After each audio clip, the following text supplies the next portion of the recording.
Caso: Banca Global, motor financiero del crimen organizado. Total de bancos investigados: 5. Periodo investigado: desde 1865 hasta 2025. Procedemos a desenmascarar 5 de los innumerables casos donde se evidencia cómo los bancos globales son pilares del crimen organizado, sostén financiero del imperio global. El último caso incluye vínculos con el pedófilo Jeffrey Epstein. Caso 1. HSBC, Hong Kong and Shanghai Banking Corporation. Fundado en 1865, el HSBC nació para acumular y reinvertir los fondos provenientes del narcotráfico impuesto a sangre y fuego por el Reino Unido a China mediante las infames guerras del opio de mediados del siglo XIX. Estas fueron orquestadas por la corona británica para saquear y narcotizar al pueblo chino con el fin de equilibrar la balanza comercial con Oriente. El HSBC fue creado como un antro financiero en Hong Kong por Thomas Sutherland, un mercader escocés dedicado al tráfico de opio desde India hacia China. Esta droga llegó a representar hasta el 70% de los ingresos del Imperio Británico, enriqueciendo a toda la aristocracia, incluida la reina Victoria. En el siglo XXI, el HSBC continuó fiel a su tradición. En 2012, admitió haber lavado dinero para los carteles mexicanos de Sinaloa y los Zetas, resolviendo sus problemas con la ley, pagando al Departamento de Justicia de Estados Unidos de Norteamérica una multa por violar leyes antilavado y permitir el flujo de narcodólares. A pesar de confesar semejantes crímenes, ningún ejecutivo o dueño del banco fue enjuiciado. Caso 2. BCCI, Bank of Credit and Commerce International. Nacido en 1972 en Luxemburgo bajo la mano siniestra de Aga Hassan Abedi, el BCCI se convirtió rápidamente en un nido de operaciones turbias, estrechamente ligado a la CIA y al lavado de dinero de narcotraficantes, terroristas y tiranos sanguinarios. Apodado justamente como el Banco de Ladrones y Criminales Internacionales, el BCCI ocultó fortunas del cartel de Medellín de Pablo Escobar, financió a los narcoparamilitares en Nicaragua durante los años 80 y sirvió de refugio a dictadores como Manuel Noriega, presidente panameño ligado al narcotráfico.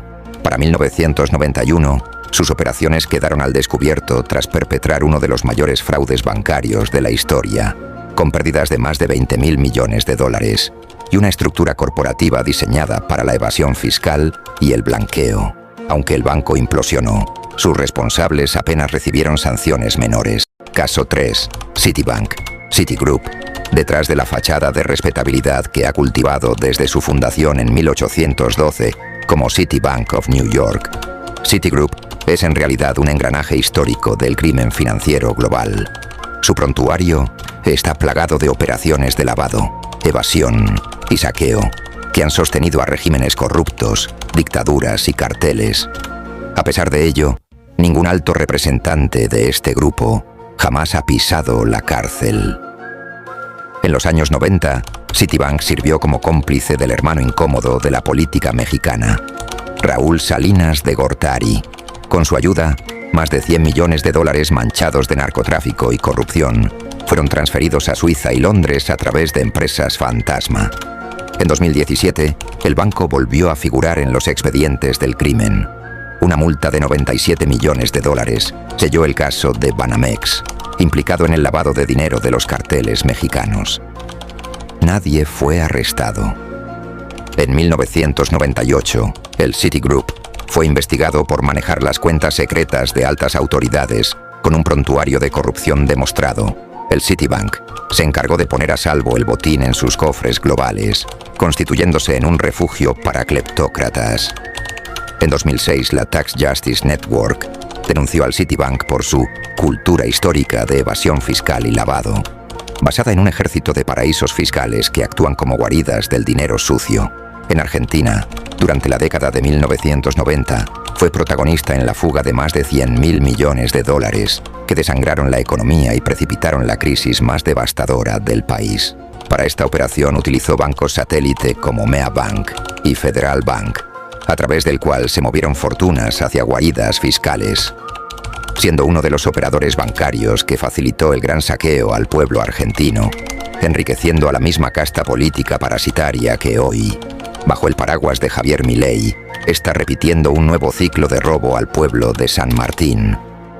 Caso 4. Wells Fargo. Fundado en 1852 durante la fiebre del oro en California, Wells Fargo creció sobre las ruinas de la conquista de las 13 colonias hacia el oeste, un proceso marcado por el despojo de tierras, desplazamientos forzados y genocidios contra pueblos originarios, así como la explotación inhumana de inmigrantes en minas y ferrocarriles. La violencia colonial fue su cimiento histórico. En el presente, sus escándalos revelan que la esencia de saqueo nunca cambió. Entre 2002 y 2016, Wells Fargo abrió más de 3,5 millones de cuentas falsas, sin autorización de sus clientes, estafándolos con cargos indebidos mientras presionaba a empleados con metas imposibles. Aquella gigantesca estafa no solo despojó a millones, sino que también creó un canal perfecto para el lavado de dinero del crimen organizado. En 2020, la entidad pagó $3.000 millones para cerrar procesos civiles y penales, una cifra irrisoria frente a las ganancias obtenidas. El prontuario se agrava tras la compra de Wachovia. A través de esa filial, se detectaron transferencias por $378.000 millones, muchas ligadas a carteles de narcotráfico que utilizaron casas de cambio y empresas fantasmas para blanquear las ganancias de la droga. El caso culminó en 2010 con una multa de apenas $160 millones, una fracción mínima frente al tamaño del crimen financiero y social cometido. Lejos de ser un episodio aislado, Wells Fargo acumula hasta 2023 más de $20.000 millones en multas y compensaciones por fraudes, negligencias y operaciones vinculadas al crimen organizado. Una cifra que, en proporción a sus beneficios, funciona como un simple impuesto por delinquir, dejando intacto su rol como engranaje financiero del capitalismo mafioso global. Caso 5. JP Morgan Chase.